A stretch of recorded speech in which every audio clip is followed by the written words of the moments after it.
নমস্কার বন্ধুরা, আমার ইউটিউবের বন্ধুদের সবাইকে অনেক অনেক ধন্যবাদ আর ভালোবাসা। আজকে নিয়ে এসেছি তোমাদের কচু শাক দিয়ে ছোলা। তো এটা নিরামিষও খাওয়া যায় এবং আমি রসুন আর কালো জিরা লঙ্কা ফোড়ন দিয়ে করেছি।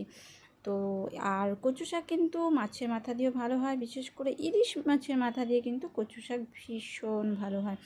তো আজকে ঝটপট করে দেখে নাও রেসিপিটা। দেখো, আমি রসুন লঙ্কা দিয়ে দিয়েছি আর কচু শাকটা কেটে কিন্তু সেদ্ধ করে রেখেছি। কচু শাক সেদ্ধ করে নিয়ে খেলে পরে কিন্তু খুব ভালো হয়। আর কচু শাক অনেকে গলা চুলকো দেখে অনেকে খেতে চায় না, তো তাদের জন্য কিন্তু আজকে টিপস আছে যে কচু শাক গলা চুলকোবে না এমন টিপস। তো দেখতে থাকো। দেখো, আমি রসুন কালো জিরা ফোড়ন দিয়েছি। রসুন কালো জিরাটা লঙ্কাটা ভাজা ভাজা হয়ে গেছে, তারপরে কিন্তু কচু দিয়ে দিয়েছি। কচু দেওয়ার পর তারপরে লবণ হলুদ পরিমাণ মতো দিয়ে দিয়েছি। দিয়ে নিয়ে তো এরপরে দিয়ে দেখতে পাবে তোমরা যে গলা চুলকাবে না। কি কারণে? এই যে দেখো, লেবু একটা গোটা লেবু যে পরিমাণ কচু নেবে, একটা গোটা লেবু দিলে খুব ভালো। সামান্য একটু টক হয় কচু শাকটা, কিন্তু তাতে কোনো ব্যাপার নয়, খেতে কিন্তু ভালো টেস্টি।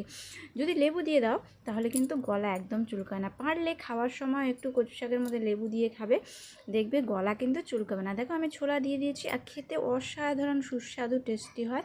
যেমন আমিষ নিরামিষ যেমনই খাও, ভীষণ কিন্তু টেস্টি। দেখো, আমি বসিয়ে রেখেছি সব ফোড়ন দিয়ে লবণ হলুদ দিয়ে। দেখো, একদম কচুটা কিন্তু গায়ে গায়ে লেগে গেছে। তো কচু শাক কিন্তু এরকম আরও একটু শুকিয়ে যাবে। তো তোমরাও কিন্তু এই রেসিপিটা ট্রাই করতে পারো, খুব সিম্পল একটা রেসিপি কচু শাক দিয়ে। তো এই রেসিপিটা তোমরা বাড়িতে ট্রাই করে অবশ্যই আমাকে কমেন্ট করো কেমন লাগলো তোমাদের খেতে। তো ধন্যবাদ। পরে অবশ্যই অন্যান্য রান্নার ভিডিও তোমাদের সামনে তুলে ধরবো। আজকের ভিডিওটা তোমাদের কেমন লাগলো অবশ্যই কমেন্ট করো।